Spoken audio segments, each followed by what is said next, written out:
Olá, estamos de volta, Maurício Max 5x7 e nós estamos na série Os Passos do Rompedor.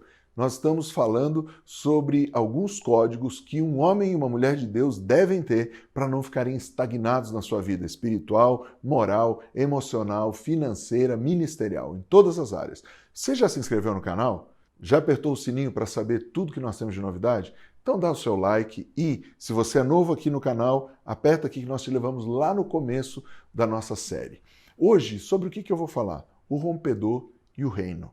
No último episódio, nós falávamos das bem-aventuranças e eu mostrava um paralelo no grego e no hebraico que, quando Jesus falava bem-aventurado porque deles é o reino, na verdade Jesus estava falando duas vezes o reino. Ele estava dizendo, marchem para possuir o reino, marchem para avançar o reino, marchem para fazer o reino ser estabelecido. Um rompedor não para. Hoje nós vamos ver 4 características do rompedor em relação ao reino.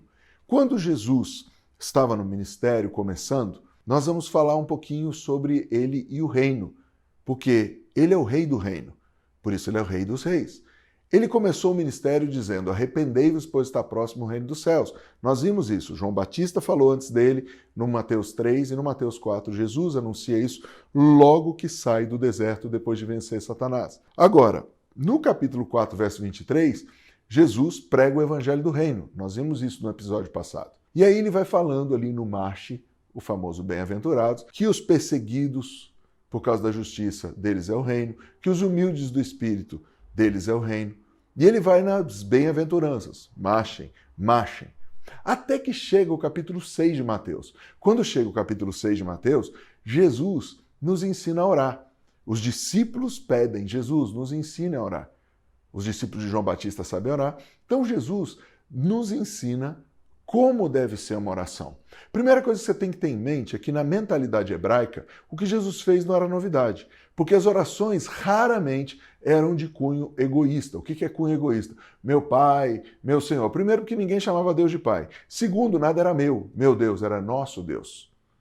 Se você prestar atenção, 99% das orações das bênçãos é sempre no coletivo, porque a mentalidade do rompedor é uma mentalidade coletiva. Não tem nada meu, é nosso. O Pai é nosso. Então, e o que ele pede? Pai nosso que estás no céu, santificado seja o teu nome, venha a nós o teu reino. Isso nos faz entender duas coisas.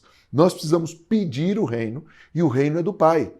Nós continuamos como súditos do Pai, podemos ser ungidos reis e sacerdotes, rompedores, mas o reino é do Pai, não é meu, não é seu. O Pai é nosso, mas o reino é dele. E aí então diz o seguinte, lá no final do capítulo 6, no verso 33, buscai, pois, em primeiro lugar o reino de Deus. O que significa isso? Busque em primeiro lugar ser governado por Deus. Busque, em primeiro lugar, na sua vida, ter domínio próprio e deixar o Espírito Santo te dominar. Porque, afinal de contas, domínio próprio é uma manifestação do fruto do Espírito. Agora, o que é a palavra reino? A palavra reino, em hebraico, é mamlakah. Mamlakah, que quer dizer reinado, domínio, reino ou soberania. Reino, mamlakah, tem 2 mem, como você pode notar, um lamed, um kaf e um rei. Os 2 mem apontam para a linhagem. Isso quer dizer, reino passa de pai para filho. Isso quer dizer também que em Cristo Jesus, ao recebermos o sangue do Cordeiro, entramos nessa linhagem.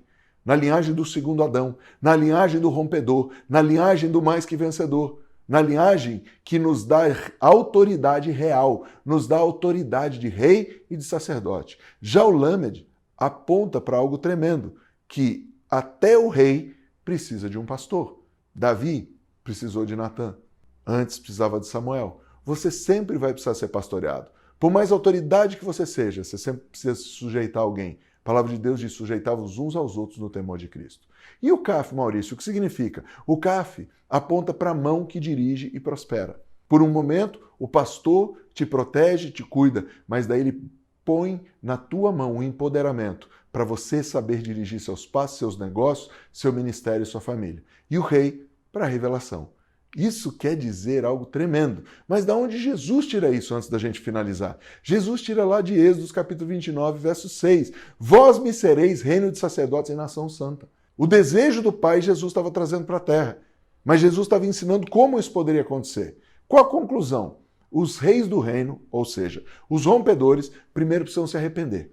Eu preciso me arrepender de toda independência, de todo pecado, de toda imoralidade. Eu preciso me arrepender. Sem arrependimento, eu nunca vou me tornar um rompedor. Segundo código do rompedor aqui, nós precisamos pregar o evangelho do reino. Um rompedor não fica só sentado recebendo. Um rompedor transborda. Um rompedor passa adiante.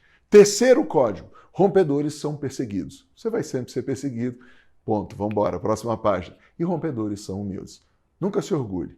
Eu costumo sempre dizer, eu sou melhor que todos vocês em alguma coisa, mas eu sou muito pior que todos vocês em muitas coisas. Nós precisamos juntos fazer proezas. Esse foi o 5 por 7 de hoje. Amanhã tem mais, se Deus quiser. Deus abençoe.